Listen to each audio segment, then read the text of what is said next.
Corona के बाद अब एचएमपीवी वायरस के मरीज दिन ब दिन बढ़ते जा रहे हैं। महाराष्ट्र के नागपुर में हाल ही में एक केस पाया गया है और ऐसे कहा जा रहा है कि आने वाले दिनों में इसकी संख्या काफी बढ़ सकती है। जैसे कोविड 19 के वक्त एक पैंडेमिक और उसका फास्ट स्प्रेड हुआ था, उसी की तरह इस बार भी इस सबकी आशंकाएं जताई जा रहे हैं। हमारे साथ डॉक्टर भोंडवे है जो बहुत सालों से प्रैक्टिशनर डॉक्टर है और इन सब जब पैंडेमिक भी था तब हम सभी से बात कर रहे थे और बता रहे थे लोगों के लिए जो अवेयरनेस है वो स्प्रेड कर रहे थे। बहुत बहुत स्वागत है सर आपका। सबसे पहले एक नया वायरस, वो भी हमारा इतिहास देखते हुए और एक वायरस अब आना और इसके किस तरह से हम देखें, क्योंकि आप सबसे पहले ये बताएगा कि एग्जैक्टली ये वायरस क्या है और किस तरह से ये फैलता है। सबसे पहली बात यह है कि ये जो virus HMPV human Meta Numa virus, इसके बारे में जो चर्चा हो रही है ये बिल्कुल ही नया वायरस नहीं है, बल्कि सालों से ये इसकी जानकारी लोगों को है।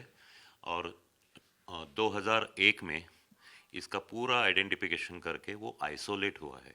तो 2001 से मेडिकल साइंस को इसकी पूरी जानकारी है।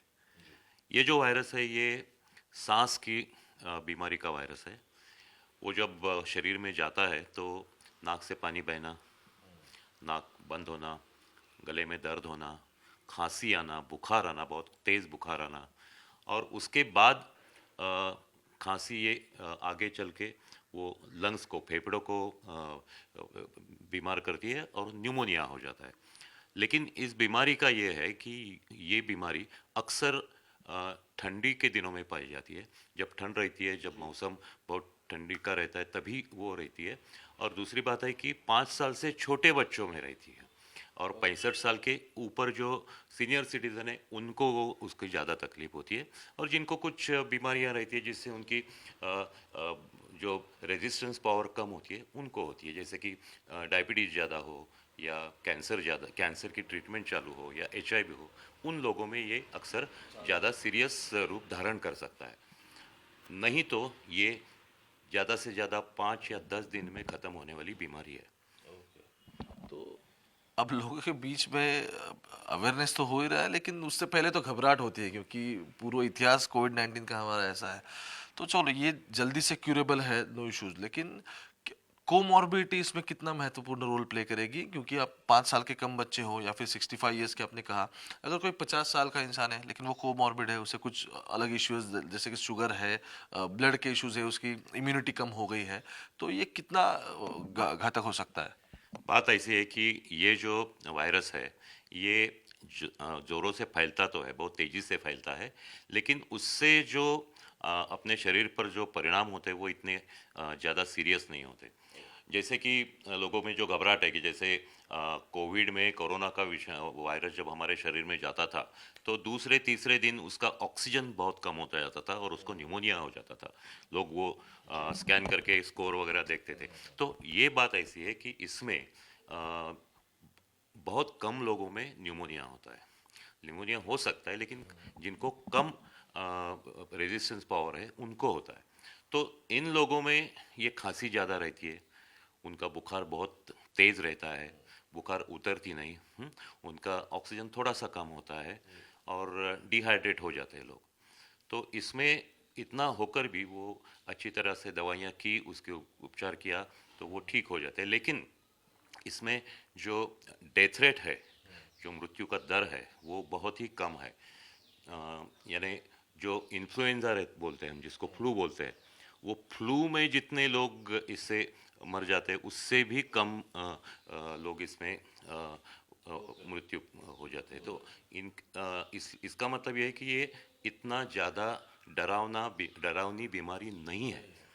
लोगों में बेवजह जो चीन से बातें आ रही है उससे लोगों में इसमें भय है, और कोरोना की पार्श्वभूमि से लोगों में ज़्यादा भय है।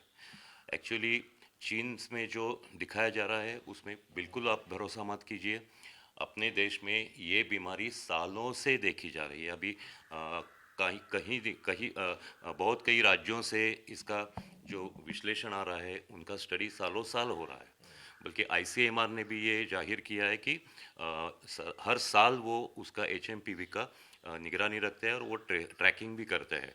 और दिसंबर 23 में, पिछले साल के जब ठंड हुई थी, उस महीने में जितने एचएमपीवी के केसेस थे, उससे कम या उतने ही पेशेंट इस दिसंबर 24 में थे।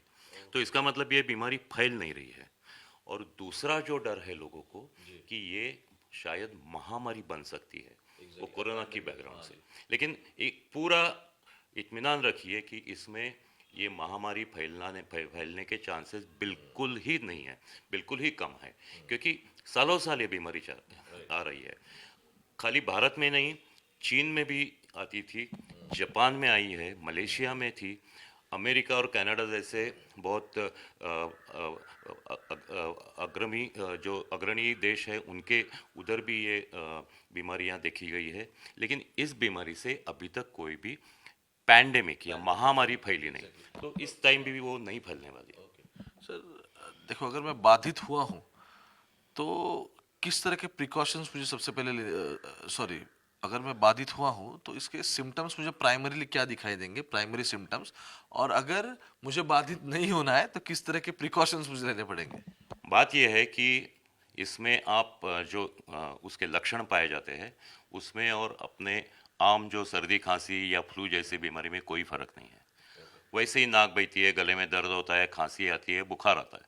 तो इसमें अक्सर ये पाया जाता है कि जो भी ये ठंडी के दिनों में सर्दी खांसी बुखार आती है, उसमें 10 से 15% ये एचएमपीवी के रहते हैं। तो अगर आपको ऐसे तकलीफ है और अगर आपको सांस लेने में तकलीफ हो रही है, तो आपको डॉक्टर को दिखाना चाहिए। लेकिन उससे पहले अगर किसी आपके घर में कोई बच्चा बीमार है या कोई आदमी कोई भी व्यक्ति बीमार है, तो उसको अलग कमरे में रहना चाहिए।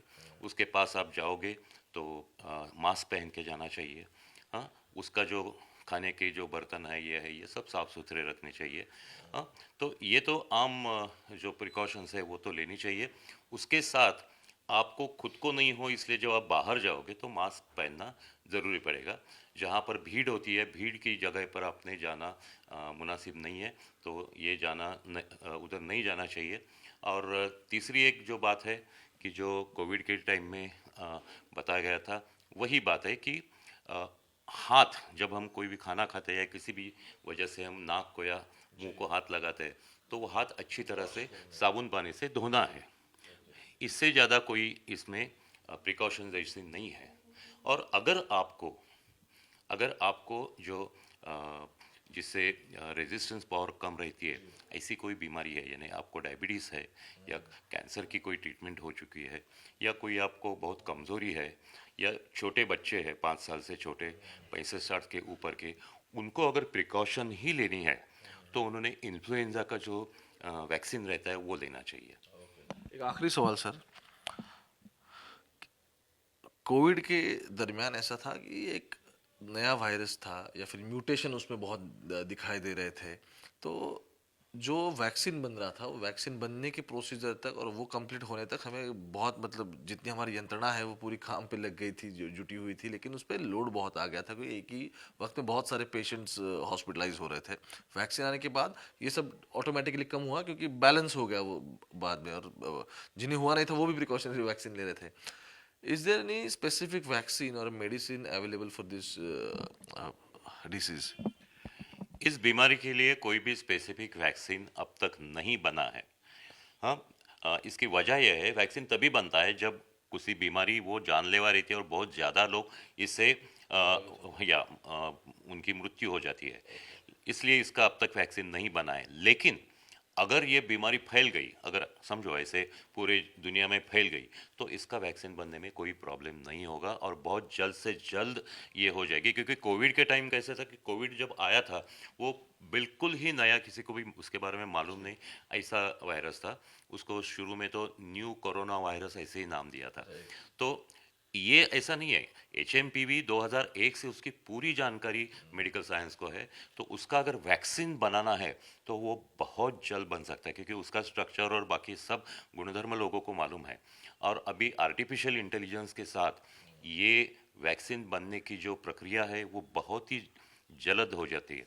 यानी पहले के ज़माने में जो था कि कोई भी वैक्सीन आना है तो उसको 4-4 5-5 साल लगते थे उसकी टेस्टिंग और वो, वैसे इसमें नहीं होगा। अगर वैक्सीन है, आना है, तो वो कुछ महीनों में आ सकता है, तो उसके लिए डरने की बात नहीं है। वैसे इसके HMPV के वैक्सीन की वैसे ज़रूरत भी नहीं है, क्योंकि वो सेल्फ लिमिटिंग डिसीज़ है। 99% लोग ये 8 या 10 दिन में अच्छे हो जाते हैं। अभी जो आपने सुना होगा कि भारत में कई जगह पर ऐसे केसेस पाए गए हैं, जैसे कि कर्नाटका में 2 बच्चे हैं, एक 3 महीने की बच्ची, 8 महीने की बच्ची, फिर गुजरात में भी है, वेस्ट बंगाल में है, चेन्नई में कुछ पाए गए हैं। अभी आज ही नागपुर का भी एक केस सामने आया है। लेकिन बात ये ऐसी है कि जो वो पहली जो केस थी, जो कर्नाटक में आई थी, 3 महीने की बच्ची, वो अच्छी होकर डिस्चार्ज भी हो गई है, और दूसरी जो बच्ची है वो भी डिस्चार्ज, अभी वो भी अच्छी सुधर रही है। तो इसमें कोई खराबी के डरने की कोई बात नहीं है, भय पैदा करने की कोई बात नहीं है। और कोई ऐसे मत समझिए कि ये फैल जाएगी और लॉकडाउन लगेगा, फिर से कोरोना जैसी अपनी हालत होगी, बिल्कुल नहीं। Thank you so much. तो डॉक्टर साहब की जुबानी आपने सुनी कि डरने की कोई बात नहीं है, वायरस भी पुराना है, लेकिन इस पे अगर ज़रूरत पड़ी तभी वैक्सीन आ सकता है। लेकिन जितना मृत्यु दर था, या फिर जितने लोग इससे इससे पहले जो कोविड था इससे बाधित हो रहे थे, उतनी इंटेंसिटी पूरी इसमें होगी नहीं। जल्दी फैलता है लेकिन क्यूरेबल रेट उसका काफ़ी ज़्यादा है। कैमरा पर्सन गोपाल हरने के साथ ओमकार वाबले, आज तक, पुणे।